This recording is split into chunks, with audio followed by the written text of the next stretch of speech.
Welcome to another semester of the Barnard Education Program's Colloquium series on STEM education.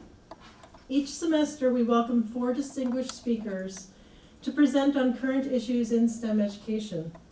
This series is part of the Barnard College Robert Noyce Teacher Education Scholars Program, funded by the National Science Foundation. Tonight, I have a privilege that I don't get very often. That's welcoming one of Barnard's own, Professor Maria Rivera Malucci, my colleague. Professor Rivera is a distinguished scholar in science education. She got her start right here at Barnard College, for those of you who don't know. She left here and she received her master's from Yale, from the School of Forestry and Environmental Studies, and a master's in philosophy, as well as her doctorate in philosophy from Teachers College. She has over 16 years experience as a science educator at the elementary, secondary, and post-secondary levels. She's been a faculty member here with the program since 2004, and she's been the chair of the education program for the last 3 years. She's the principal investigator for our Noyce program, and her research is really very rich and focuses on how teachers learn to teach for social justice. This is, I think, a really unique opportunity for the STEM Colloquium course and for our visitors here, because you'll get to see Professor Rivera's teaching style and how much she really enjoys play. For those of you who've noticed, there's toys around the room. I'm sitting here with some Matchbox cars that I'm eager to get my hands on. And tonight we're going to explore the relationship between pathways to sustainability and the materials that Professor Rivera has laid out for us. So I'm going to let her explain the rest. Without further ado, let's welcome Professor Rivera. So really quickly, we have our acknowledgments, that this material is based on work supported by grant number 1239945, and any opinions, findings, and conclusions or recommendations expressed in the material are those of the authors, me, and do not necessarily reflect the views of the National Science Foundation. But thank you, NSF, for the funding. So here's our agenda very quickly. We're going to do some introductions. Actually, she already did that. Engineering challenge, debriefing the engineering challenge, defining the problem, integrating engineering. We'll pose a solution, the sustainability pathways, and then we'll reframe the engineering challenge, do it again, and we'll debrief it. So, here's my program context. I teach 2 classes here that are called Science in the City, and they enroll in-service and pre-service teachers. Pre-service teachers spend 35 hours in partner teachers' classrooms, co-planning and co-teaching science. My fall course focuses on integrating engineering, and that's where we really kind of take up these topics. My spring course focuses on informal ed and integrating places like the Museum of Natural History into science teaching. So I'm always about integrating. So the first thing I want to do is I love to throw up a picture like this, and I like to ask people, where do you see engineering in this picture? Just go ahead and start chiming out things where you see engineering. Nice and loud so everybody can hear. Go ahead. Tablecloth. Tablecloth. Playground. Keep going. Gazebo. Mm-hmm. Water jugs. His watch. The playground. Mm-hmm. His dog.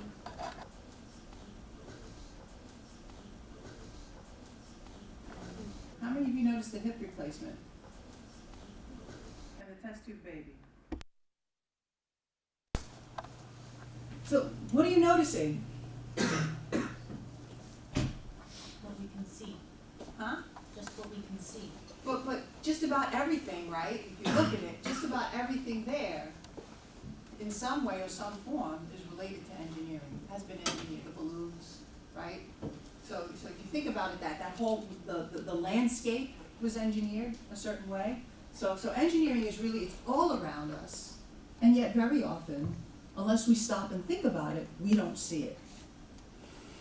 So despite the fact that it's all around us, engineers have been pushing for years and years and years to get engineering in the science curriculum, partly because they want more engineers, right?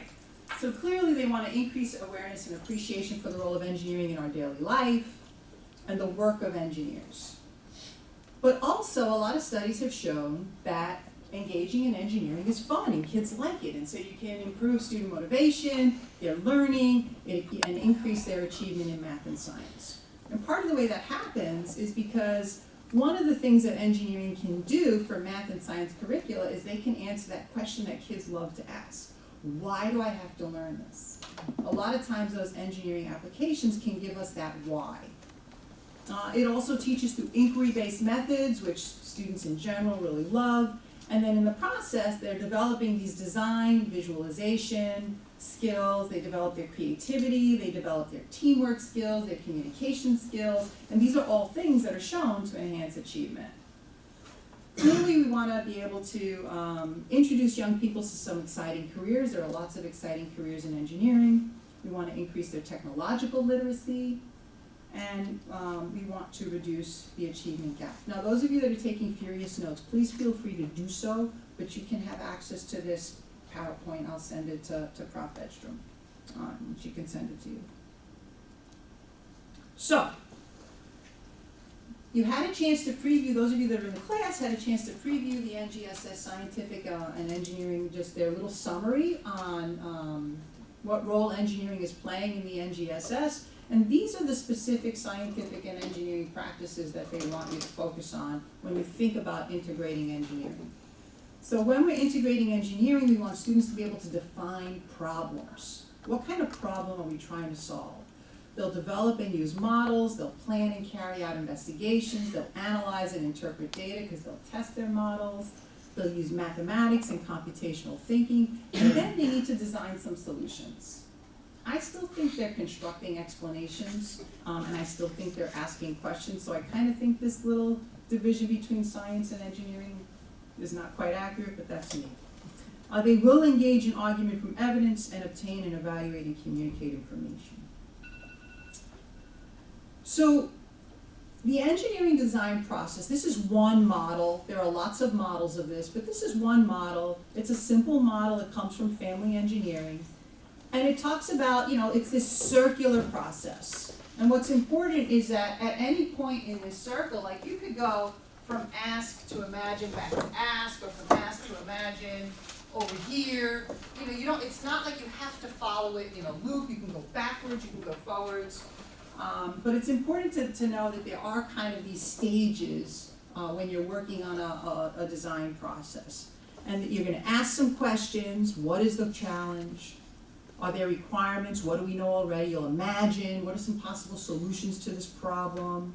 You'll plan. Think about possible solutions and then pick the best one to try. Then you start creating it and testing it out. And then you see what works, what doesn't work, and you improve it. So we're going through this cycle. And sometimes it takes a couple of rounds before we get to, our final solution. So an engineering challenge activity is something that is going to ask students to engage in something for a little bit of an extended period of time. They'll go through the entire process. They typically take 20 to 30 minutes to complete. They typically represent a major field of engineering. So today, clearly we're working in the field of civil engineering. And they present particular constraints. And they may often integrate science and or mathematics. So here's your first bridge building challenge. You're going to form groups. There are 8 locations around the room where you can form your small groups. You will build a bridge using kiva planks that spans a 20 centimeter distance. So you want to measure the distance between the tables, set it at 20 centimeters, and start working with your kiva planks to go ahead and build your bridge. So this is where you get up. Form groups of about 3, I think. And then maybe 4. Do I need to group them, or can you do it yourselves? I think you do it yourselves, right? Yeah. Let's do it. Oh, it's just this?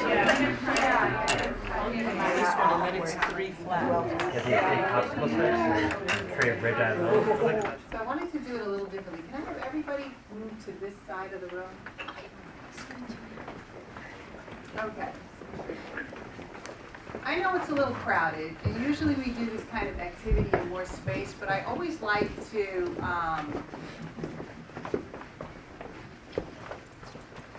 have us up and moving as much as possible, okay? So what we're going to do with this debrief is that's going to be yes, and this is going to be no. And obviously the middle is going to be maybe. All right. So, was it fun? Where's the yes? Oh, yes, here. Talk to somebody about why it was fun. Really quickly, you got 1 minute. What made it fun? Was it challenging, and what made it challenging? Yes is over here.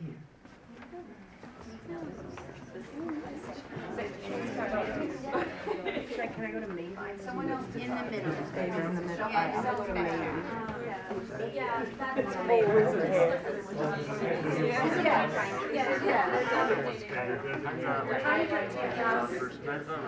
Next question, was it inquiry-based? Inquiry-based. Inquiry-based. That means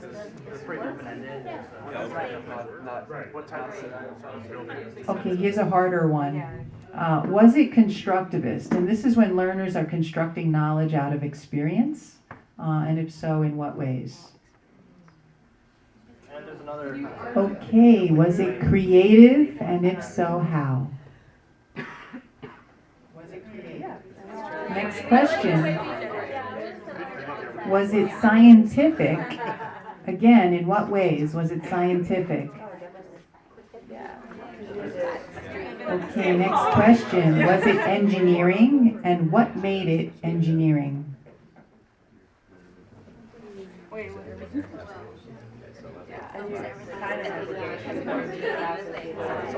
So I promise you there's not too many more. I know it's a long list, but this question is, was it inclusive? And who might have been excluded? So think about whether this was an inclusive activity and who might have been excluded. Talk about it. Next question. Was it culturally relevant? How did your culture influence your participation?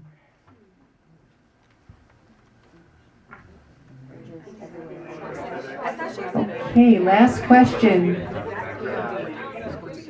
Was it meaningful? Was it meaningful? So I'm just putting this up for you to take a look at. The Common Core standards also align with a lot of the work that we did today. So you'll see that in mathematics, we want to make sense of problems and persevere in solving them. And how many of you think that this applies to the situation we were faced with today? Right? So it's a math standard, but it actually totally applies. We can reason abstractly and quantitatively. We can construct viable arguments and critique the reasoning of others, right? So we I heard some arguments while you guys were working together about what would work, what wouldn't work, and people were critiquing those, right? Model with mathematics, use appropriate tools strategically, right? You have to use those blocks just right. Attend to precision. Look for and make use of structure. And then look for and express regularity in repeated reasoning. So you see that the math standards are very nicely, or the practices I should say, are very well covered by activities such as this. And then if you look at science, we talked about science earlier, so I'm going to kind of skip over that one to take a look at English language arts. And notice that E1 is demonstrating independence and building strong content knowledge, responding to the varying demands of audience, task, purpose, and discipline. Comprehending as well as critiquing, valuing evidence. So we didn't use technology and digital media, I did. They come to understand other perspectives and cultures. So how many of you, learned a little bit about someone else's perspectives on how, the best way to build a bridge, for example? Okay. So I just wanted to throw that out there, that there are lots of connections that can be made across content areas when we do this kind of work. They're very interdisciplinary, really multidisciplinary when you think about it. So what's the problem with integrating engineering? Why is it taking so long? So the NGSS came out in 2013.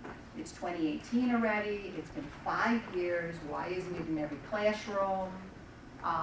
Why didn't you have it in your classrooms a lot when you were growing up? I'd like to just share with you a couple of problems that I've noticed.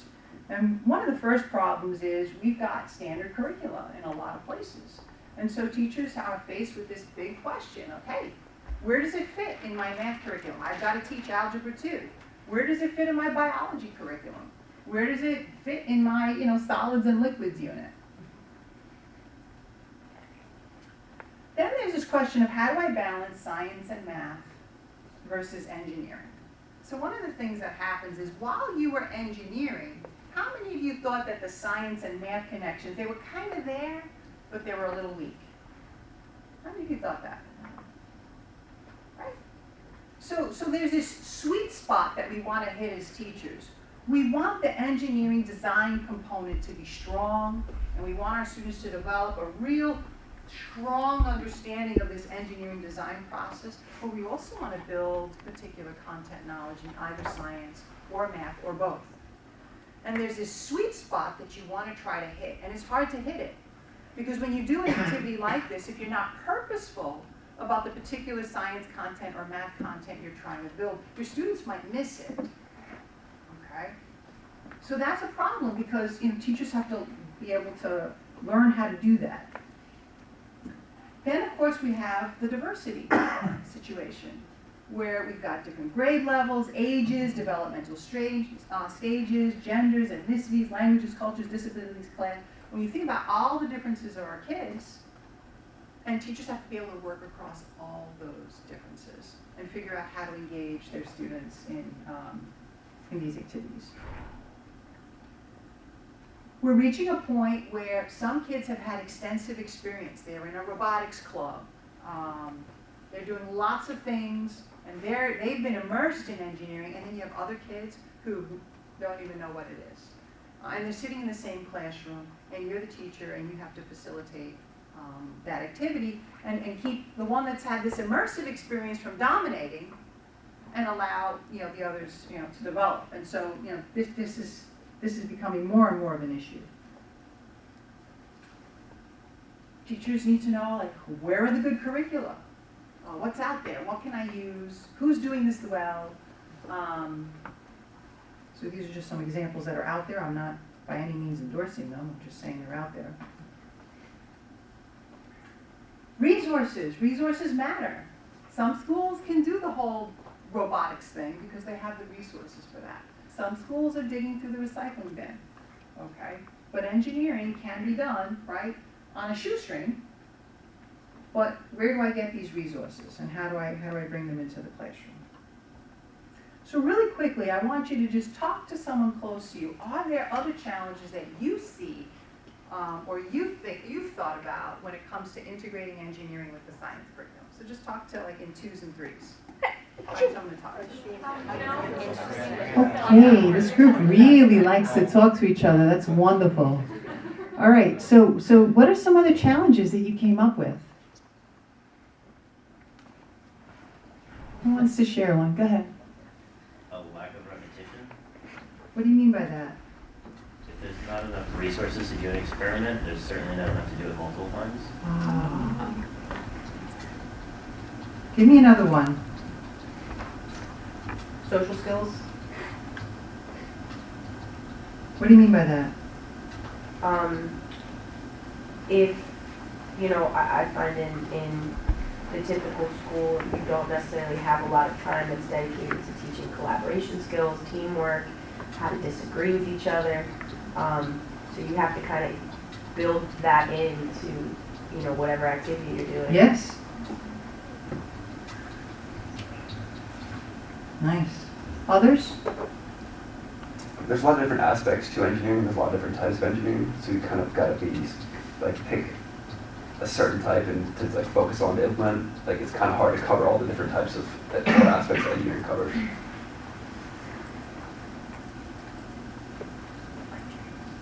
I'm going to put a question there. How to cover. Sorry, my typing's a little slow. All right, give me another one. Teachers preach English in every subject. Preach? Well, not for I like that. Whereas it's not the same for engineering.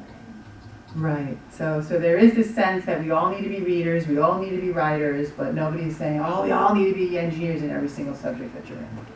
Exactly. Another one. Projects like this are time consuming, and if you have a really short period, you might not be able to cover everything you need to. Great. Working with students with special needs and in particular students that have physical disabilities from fine motor skills might have difficulties with this type of project, especially if you're building a bridge where they might accidentally, for example, knock the bridge over near completion, and then it goes back to social skills where everyone else starts waving that kid. So there's definitely issues with that there. Okay. So that gets to that question about, who might be excluded by activities like this. Yes? That you do with kids that are just not interested in engineering.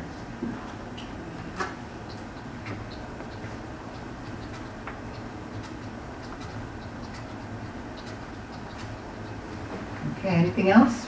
We kind of spoke about the gendered nature of engineering and how females maybe might be more intimidated by the process.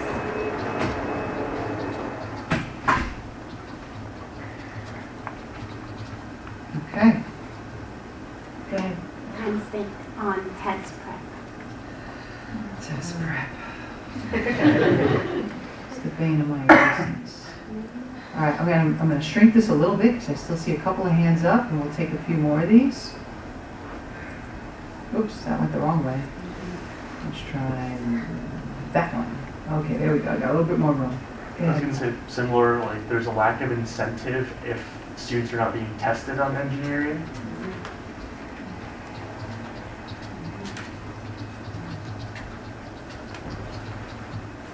Okay. And also, while we're on testing, helping teachers to see points to do creative formative assessments inside STEM, experiential STEM learning opportunities.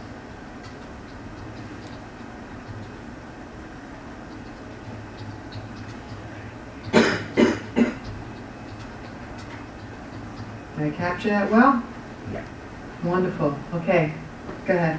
Just a misconception of what engineering is. I think the Yes. question itself is confined to engineering. Sometimes it's all different. It seems to be integrated into something else. When in fact, engineering is just all around. It's just a way of like bringing it up. I agree. Okay, last one. And also to add what Karen just said, what metrics you're using when you are doing those type of assessments. So figure out how you're going to measure what they learned through the activity. So these are all amazing questions and challenges, right? But I actually think there's a bigger challenge when we do a lot of engineering in the classroom. And for me, I've got to get back into presentation mode so it actually does what I want it to do, which is go to the next slide. It's this question of what is engineering for? Like why are we doing it? And I think, I don't quite buy a lot of the rhetoric around why we're doing it, right? So are we doing it so that our kids can grow up and make money? Like, is that why we're doing it in the classroom?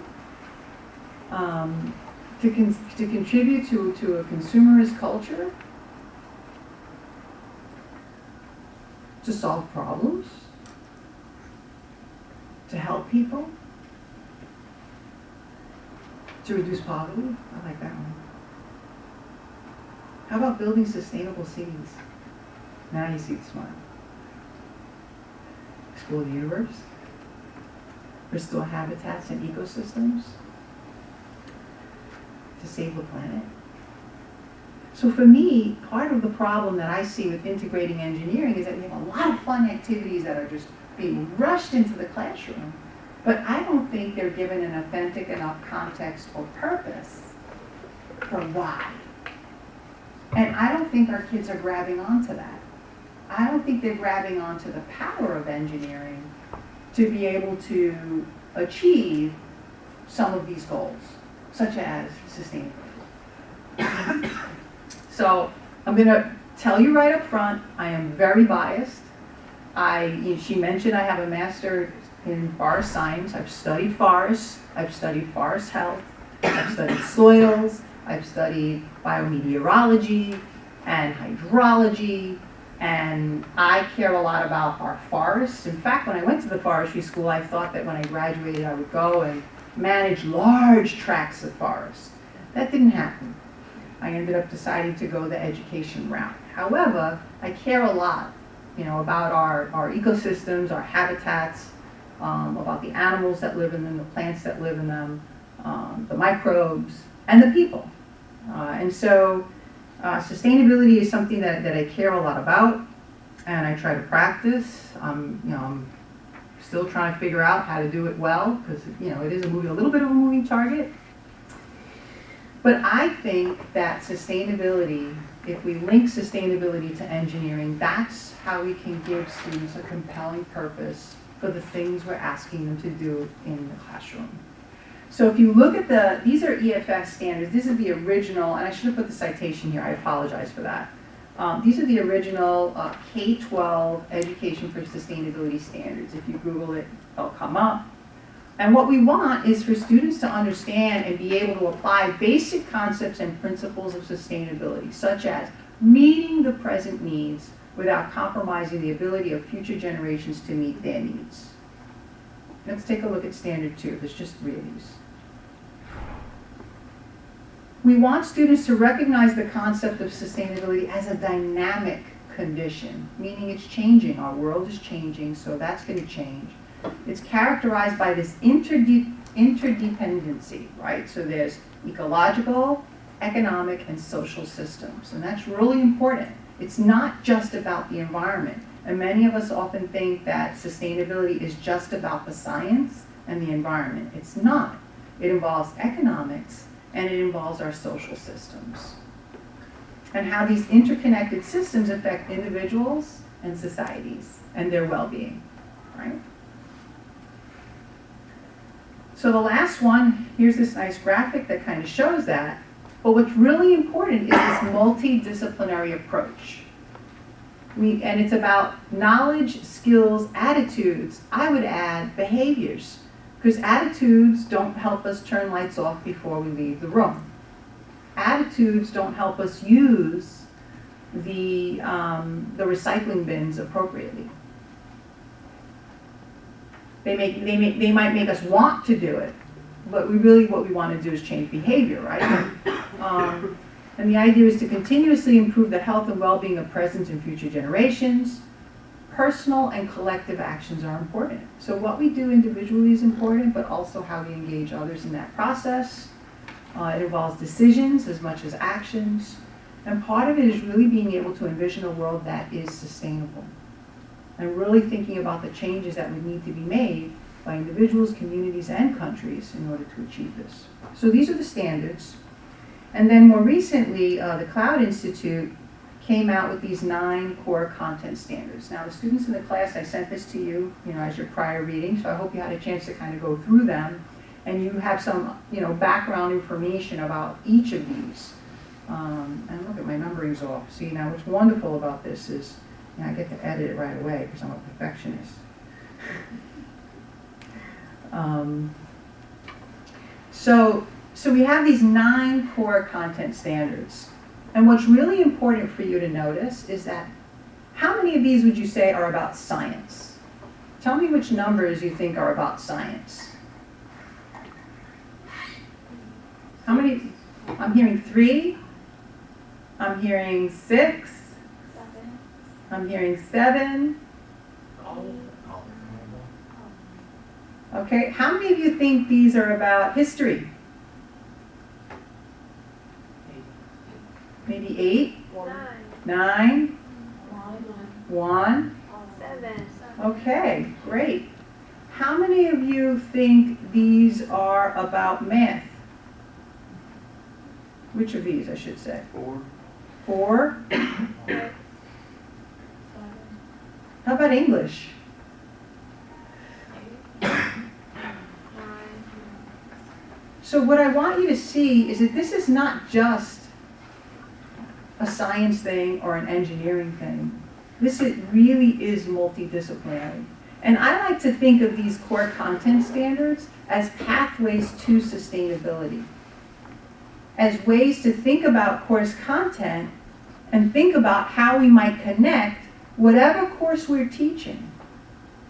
Okay? How about Spanish? Where does Spanish fit here? Whatever course we're teaching, somehow there's a pathway where we can get to sustainability. Okay? So, with that said, the goal is for us to build again. But this time when we build, you need to pick a sustainability pathway. You need to choose one of these 9. I'll put it back in a second. You'll discuss with your group what the sustainability problem is that you're trying to solve while building your bridge. Okay? And actually what I'll do is I'll go to the website and I'll pull up, they have a one-pager that gives a little description of them for our guests so you can get a sense of what they're about. But the students in the group should have read about them and they can pull it up on their laptops even and give you a little more detail. You'll build another bridge, but this time your bridge is going to have a different problem it's trying to solve. It's trying to solve a sustainability problem, grounded in one of these pathways. Okay? Now you can choose to work with the same team, since you got to know each other already and you bonded, or you can choose to work with new people because you want to meet new people. That's your choice. Begin. All right, so tell us what's going on over here. Multiple perspectives. Multiple perspectives. So our initial bridge didn't really have any, it was just across it. There wasn't really any way for people to walk on it, cars to get on it. So we built some ramps. We also have some stairs, and then recently we decided this would be like bike lanes or like passenger, or like people that will walk across versus like we in road or cars that come across. Okay, great. So over here, tell us what you were working on. Yeah, so we didn't finish, but our focus was, I forget the wording, it was like inventing and affecting the future. So we wanted to build a 2-lane bridge with a bike path, like similar to your bridge, to encourage people to bike places rather than drive around. Which is interesting, right? So here we have multiple perspectives. We've got inventing the future, right? Different pathways, but leading to a similar problem or solution, let's say. Interesting, very interesting. Okay, we're gonna head to the back of the room, to the right.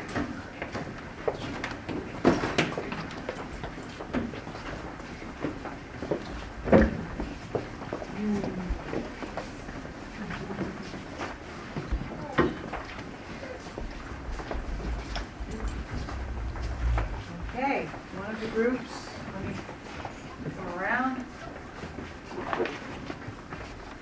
All right, you guys are up. So we were trying to build a bridge that was exclusively for bikes, to sort of force people to be better community members, which I guess was responsible local citizenship. And then another pathway to bike paths? Yeah, so We also try to use most minimal amount of resources to get from people. My idea was like, and also cross-cultural, like, we hadn't built the town or the village, but like this was like, across the river was the watershed, so it's like access to clean water. Was my Great. Okay, let's see what's happening in the back here. So what we got here is we built we kind of just put a divider in the middle of our bridge, and we said that was for strictly pedestrians and biking. And you can see there a nice little park we made here. I guess the theme would be the healthy commons. So we also had 2 windmills to power the lighting on the bridge. And then we have just this park with, you know, as you can see here, seesaws, some slides. And then what was the sign? The plaque. It was like a plaque, the sense of place one. Just kind of gave it, it's like the post, like the the picture you put on like the postcard of the town would be like this bridge. Are those virtual swings? We're supposed to imagine the. That's monkey bars. Oh, monkey bars. Okay, I'm trying to imagine the swings going back and forth. Cool. All right, very good. Thank you. Next group. So in the back table here, we have a group. Okay. So we did responsible local and global citizenship, and we're connecting two different communities to become more culturally diverse. And we actually did this because our first bridge was not very good. And we have unleveled tables, so still didn't end up great, but it's better than what we had before. That actually kind of worked out the way we were doing, because we're trying to connect two different places together. They're not going to be even. They might be uneven, so we're trying to figure out how to make it work. Very nice. Okay. Let's go down to the end here. We have two groups on the end over here. See if I can get through.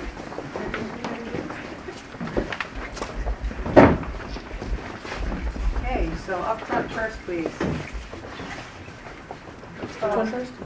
Oh, here. Oh, sorry.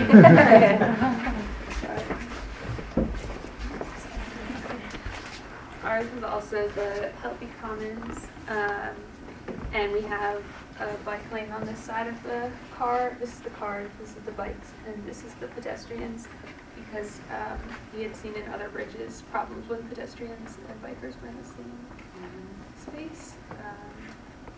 And we put it on the different levels so that there's no risk of overlap between vehicles. Okay, last group, please. We also did responsible local and global citizenship. So it sounds like everybody had a similar idea to make bike lanes. So these are our like walking paths and bike lanes, and then like automobiles go down the middle. And since it talked about healthy and sustainable communities in the standard, we think that like the bike and walking paths really support that.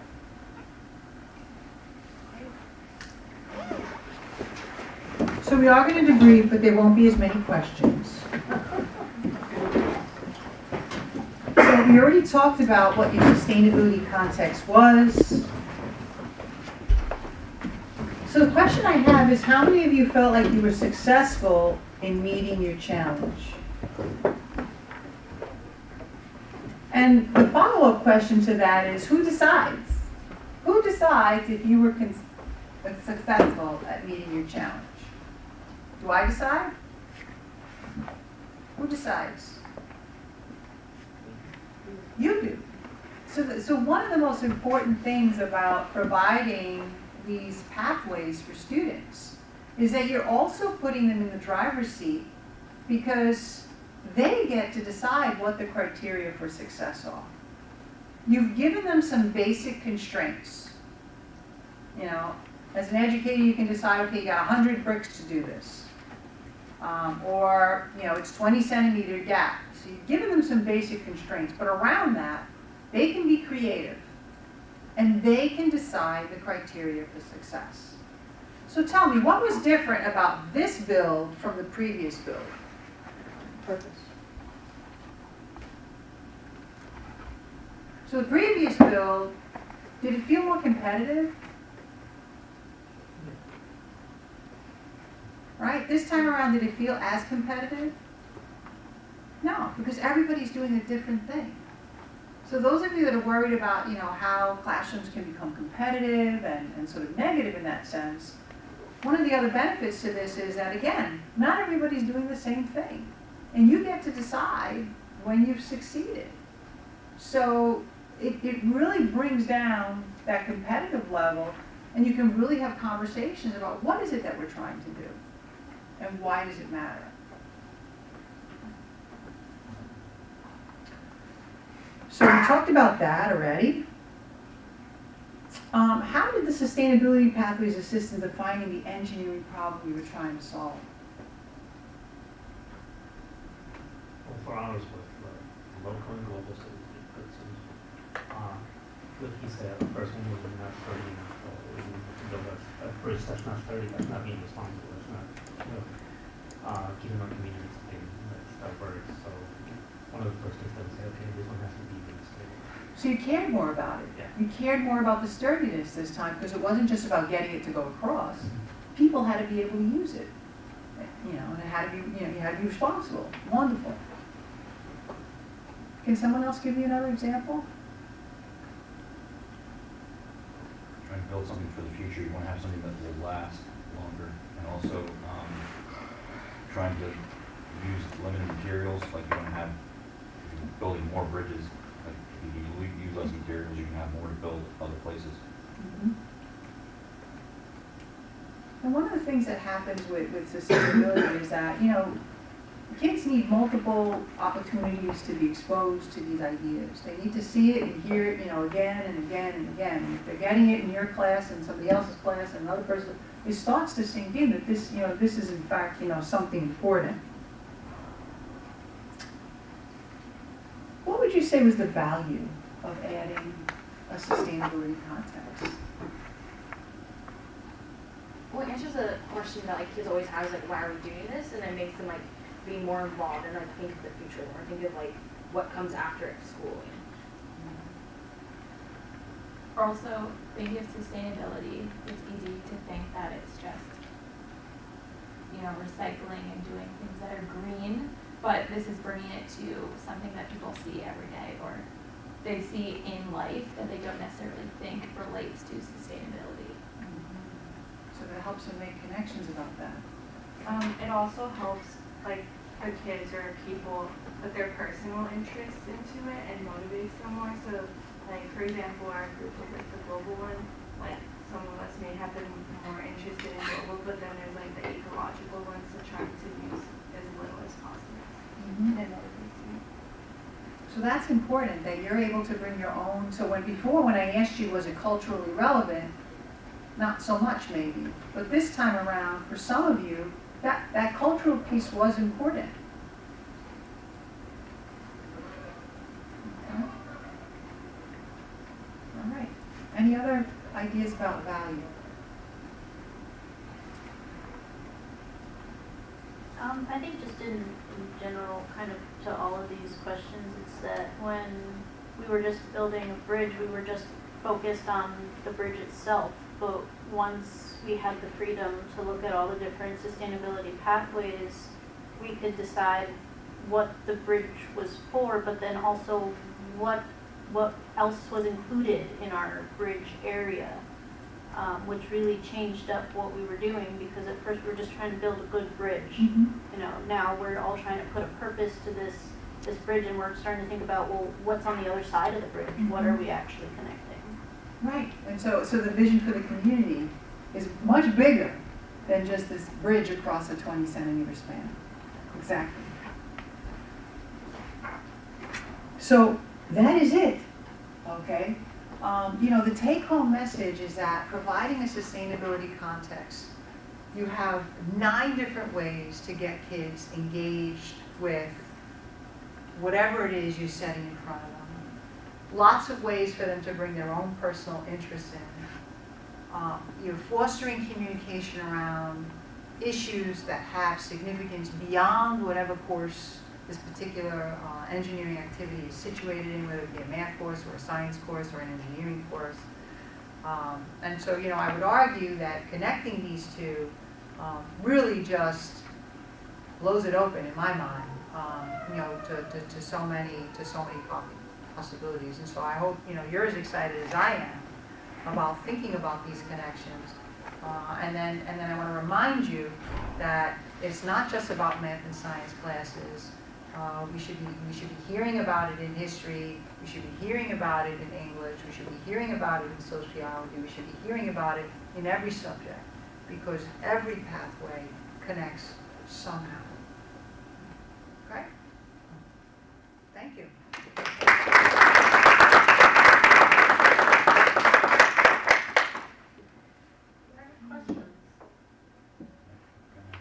If engineering is what we saw as a basis for almost everything in that one picture, why isn't it more in core curriculum for like math, English, chemistry, biology, at least at the high school level.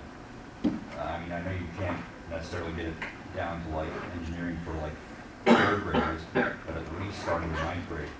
So the NGSS does have, K to 2 recommendations on, engineering. So absolutely, they want it across the grades. It's tradition, right? Traditionally, schools have been reading, writing, and, the 3 R's. And then they've added some things over the years. So I think a lot of it has to do with just the weight of tradition, but also the weight of what we assess and what we value.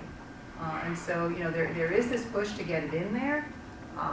But again, engineering is not for everyone, right? So we still need readers and writers and authors. We still need musicians. We still need artists. We still need all those other wonderful fields.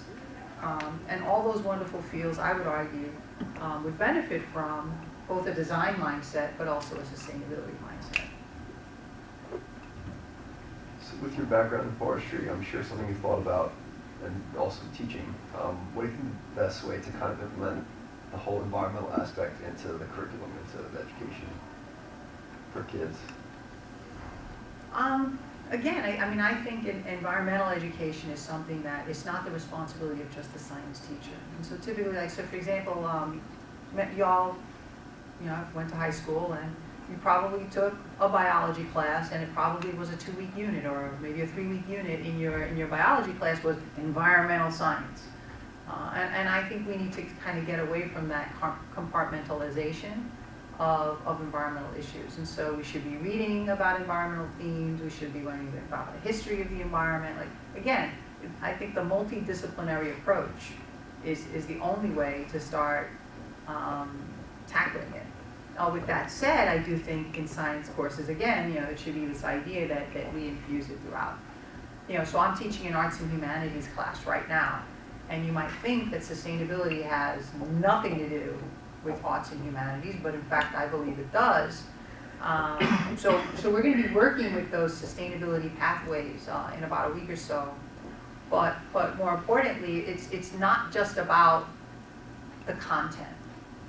It's also about the process. So you'll notice this was a paperless workshop. I didn't hand you a piece of paper because I'm trying to reduce consumption of paper. But I am using electricity, right? So it's not like I'm completely consumption free. But this was a paperless workshop, and I'll share the slides with you. You can have those, and I'll share handouts, and I'll share readings with you electronically. But I have made a commitment to go paperless in my courses. And I've been modeling sustainability for my students. So, I usually bring my, to class, we have an organics collection bin. And they get a snack, because it's a 3-hour class, they get a snack in the middle, and so the organics bin is there for them to throw their organics in. Or I collect, I use a box to collect it. So I'm trying to talk about it and bring it in, even though it's not directly connected to the content that I'm doing. So it's also how we model living more sustainably. I gave them a lecture about coffee cups and how to recycle them properly now that we have single stream recycling. Take the lid off, put the plastic in the, peel off that cardboard liner, put that in the single stream, and then your wax cup goes to the landfill. So things like that.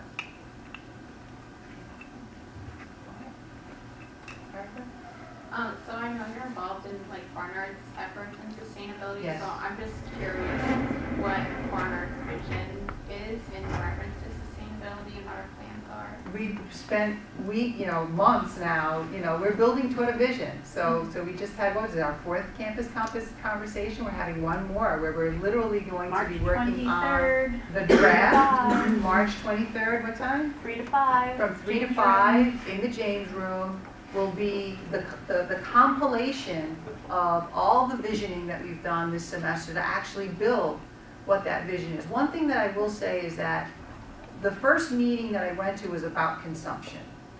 And I was impressed with everything that Barnard has done behind the scenes, hidden. We don't see it. Everything that they've done to try to reduce consumption. So replacing all the lights with LED fixtures, for example, to reduce energy consumption. They've done so much behind the scenes, and the problem is that all that hidden work, like they've done what they can do with most of that. So we're at the point where the change that needs to happen is the changes we make as we live in this community. And so that's why, you know, this visioning exercise has been really important, to think about how we as a community can start to contribute to a more sustainable Varner. So yeah, it's coming. I'm excited by it. I thought I saw one more hand. Do you think the NGSS can be properly integrated into communities with low resources, like schools that are struggling? I mean, what do you think needs to happen aside from, you know, getting more resources? What do you think needs to happen in order to get these NGSS properly integrated into these schools? I think it's about teacher knowledge and teacher capacity, because I've taught science on a shoestring. Now, mind you, you shouldn't have to teach science on a shoestring, but I taught a 7th grade biology curriculum, and pretty much most of the labs came out of stuff from my refrigerator, from my kitchen cabinet. It's called kitchen science. You can do a lot of science just from your kitchen. I would tell kids, we did a fats lab, and I tell kids, bring me something from your school lunch, and we're going to test it, you know, for fats. And they all brought different little pieces of food from their lunches, and we tested them for fats. You know, so, and we did it, you know, the brown paper blot test. Okay? So I think, you know, and there's actually a book with that title, Science on a Shoestring. So me as a teacher personally, I'm not intimidated by a lack of resources. I like having them, don't get me wrong. I like having my Kiva planks, they're wonderful. But you don't have to have Kiva planks. So there's bridge building exercises where you use 4 sheets of paper and 1 meter of masking tape. That's what groups get, and they have to build a bridge across 40 centimeters. 4 sheets of 8.5 by 11 paper. Now that's not paperless, but you see, these are reusable. But with that said, you know, you can do this kind of work, but it's about teacher capacity. So you know, she mentioned I'm a Barnard alum, so I'll give a plug to Barnard. I mean, I left Barnard having been you know, a biology undergrad, and I had worked as a TA, so I had teaching experience before I left Barnard. And when I went into a biology classroom, I kind of wanted my kids who, you know, were high poverty, you know, low income students, I wanted them to have what I had at Barnard. So I tried to really, you know, teach it to them at a high level. And I think that's what you need. You need teachers that have seen it, know what it looks like when it's great, and then, you know, have the desire to want to implement that in their own classroom.